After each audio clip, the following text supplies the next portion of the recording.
प्रदेश विधानसभा के शीतकालीन सत्र के दौरान सोमवार को सदन का माहौल उस समय बेहद गर्मा गया जब सीएम योगी आदित्यनाथ ने कोडीन कफ सिरप मामले को लेकर विपक्ष खासतौर पर समाजवादी पार्टी पर तीखा हमला बोला। मुख्यमंत्री के शब्दों में तल्खी और चेतावनी दोनों ही साफ झलक रही थी। उन्होंने कहा कि सरकार इस पूरे मामले में किसी को भी नहीं छोड़ेगी और जब कार्यवाही अपने अंतिम मुकाम पर पहुंचेगी तो बहुत से लोग फातिहा पढ़ने जाएंगे और सरकार उन्हें फातिहा पढ़ने लायक भी नहीं छोड़ेगी। जो भी अपराधी होगा, ये तो मैं जानता हूं आपकी पीड़ा को,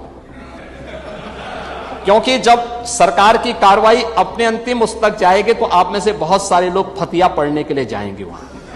मुख्यमंत्री का ये बयान सीधे तौर पर विपक्ष बेंचों की ओर था, जिस पर सदन में हंगामे की स्थिति बन गई। मुख्यमंत्री ने अपने संबोधन में सबसे पहले ये स्पष्ट किया कि कोडीन कफ सिरप के अवैध कारोबार से जुड़े इस पूरे मामले में यूपी सरकार की नीति जीरो टॉलरेंस की है। उन्होंने सदन को आश्वस्त करते हुए कहा कि जो भी व्यक्ति, समूह या कंपनी इस अपराध में शामिल पाई जाएंगी, उनके खिलाफ कानून के तहत जितनी सख्त से सख्त कार्रवाई संभव होगी वह की जाएगी। मुख्यमंत्री ने आगे कहा कि सरकार किसी के दबाव में नहीं आएगी और न ही राजनीतिक संरक्षण के आरोपों से डरेगी।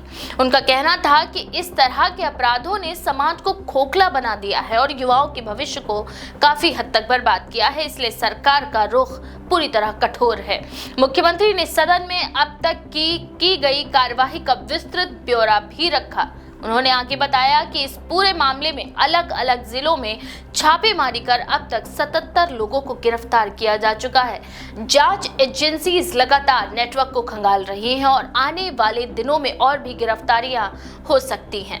मुख्यमंत्री ने आगे ये भी कहा कि ये कोई छोटा मोटा मामला नहीं है, बल्कि एक संगठित नेटवर्क है जिसमें दवा कंपनी से लेकर स्टोरेज और सप्लाई चेन तक की भूमिका की जांच की जा रही है। सदन में सीएम योगी ने एक और अहम बात ये भी स्पष्ट किया कि उत्तर प्रदेश में कोडीन कफ सिरप के सेवन से किसी भी मौत की आधिकारिक पुष्टि नहीं हुई है। उन्होंने कहा कि जिन मौतों का जिक्र सामने आया है वे सिर्फ प्रदेश के बाहर से जुड़े मामलों से संबंधित हैं। हालांकि उन्होंने ये स्वीकार भी किया कि प्रदेश में कोडीन कफ सिरप का अवैध डायवर्जन हो रहा था, जिसे रोकने के लिए सरकार ने सख्त कदम उठाए हैं। मुख्यमंत्री के मुताबिक अलग अलग जगहों पर की गई छापेमारी में इस अवैध कारोबार की कई कड़ियां सामने आई हैं। मुख्यमंत्री ने उन कंपनीज के नाम भी सदन में गिनाए जिनकी भूमिका इस मामले में जांच के दायरे में आई है।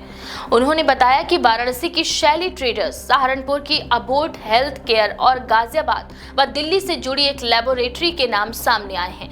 मुख्यमंत्री ने कहा कि जांच एजेंसीज ये पता लगाने में जुटी हैं कि इन सभी कंपनियों के जरिए दवाओं का अवैध डायवर्जन आखिर कैसे किया जा रहा था और किन किन लोगों को इसका फायदा पहुंच रहा था।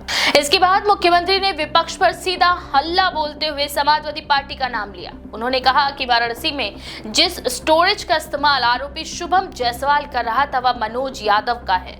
मुख्यमंत्री ने सदन में सवालिया लहजे में कहा कि ये किसी से छिपा नहीं है कि माफिया से किसके कनेक्शंस रहे हैं। उन्होंने आरोप लगाया कि शैली ट्रेडर्स का शुभम जायसवाल समाजवादी पार्टी की युवजन सभा का स्टेट सेक्रेटरी है और वह वाराणसी कैंट से समाजवादी पार्टी के उम्मीदवार रहे अमित यादव का बिजनेस पार्टनर भी है। मुख्यमंत्री ने यहीं पर बात खत्म नहीं की, बल्कि आगे बढ़ते हुए उन्होंने कहा कि अमित यादव की तस्वीरें समाजवादी पार्टी के राष्ट्रीय अध्यक्ष अखिलेश यादव के साथ मौजूद हैं और वह पार्टी के ऑफिस बेयरर भी रहे हैं। मुख्यमंत्री ने विपक्ष की ओर इशारा करते हुए कहा कि इन तथ्यों से इनकार नहीं किया जा सकता। उनका कहना था कि जब सरकार माफिया और अवैध कारोबारियों के खिलाफ कार्यवाही करती है तो विपक्ष को तकलीफ होती है, क्योंकि उनके तार कहीं ना कहीं इन लोगों से जुड़े हुए हैं। मुख्यमंत्री के इस बयान के बाद सदन में शोर शराबा बढ़ गया। समाजवादी पार्टी के विधायकों ने इस पर कड़ी आपत्ति जताई और सरकार पर राजनीतिक बदले की भावना से कार्यवाही करने के आरोप भी लगाए। विपक्ष का कहना था कि मुख्यमंत्री सदन का इस्तेमाल राजनीतिक आरोप और प्रत्यारोप के लिए कर रहे हैं। हालांकि मुख्यमंत्री अपने रुख पर अडिग रहे और उन्होंने दो टूक कहा कि सरकार के पास पुख्ता सबूत हैं और जांच एजेंसीज किसी के भी दबाव में काम नहीं कर रही है। मुख्यमंत्री ने अपने भाषण में ये भी जोड़ा कि यूपी में कानून का राज स्थापित करना उनकी सरकार की प्राथमिकता है। उन्होंने आगे कहा कि पहले प्रदेश में माफिया और अपराधियों का बोलबाला था, लेकिन अब स्थिति बदल चुकी है। सरकार ने संगठित अपराध, अवैध खनन, नकल माफिया और ड्रग्स व नकली दवाओं के कारोबार पर लगातार चोट की है। कोडीन कफ सिरप का मामला भी इसी कड़ी का हिस्सा है, जिसमें सरकार पीछे हटने वाली नहीं है। उन्होंने ये भी कहा कि इस तरह के मामलों में राजनीतिक चश्मे से देखने के बजाय सभी को सरकार का सहयोग करना चाहिए। मुख्यमंत्री के मुताबिक ये सिर्फ कानून व्यवस्था का मुद्दा नहीं है, बल्कि सामाजिक जिम्मेदारी का सवाल भी है। अवैध कफ सिरप और नशीली दवाओं का कारोबार युवाओं को नशे की लत में धकेलता है और परिवारों को तबाह करता है। इसलिए सरकार का ये कर्तव्य है कि वह सख्ती से ऐसे नेटवर्क को तोड़े। मुख्यमंत्री ने सदन को ये भरोसा भी दिलाया कि जांच पूरी पारदर्शिता के साथ की जा रही है। उन्होंने कहा कि अगर इस मामले में कोई भी व्यक्ति, चाहे वह किसी भी राजनीतिक दल से जुड़ा हो या कितना ही प्रभावशाली क्यों ना हो, दोषी पाया जाता है तो उसे बख्शा नहीं जाएगा। मुख्यमंत्री ने कहा कि सरकार की कार्यवाही तब तक जारी रहेगी जब तक इस पूरे नेटवर्क का पूरी तरह सफाया नहीं हो जाता। इस पूरे घटनाक्रम ने विधानसभा सत्र को और अधिक राजनीतिक रंग दे दिया, जहां एक ओर सरकार इसे अपराध और माफिया के खिलाफ निर्णायक लड़ाई के रूप में पेश कर रही है, वहीं विपक्ष इसे राजनीतिक प्रतिशोध बता रहा है।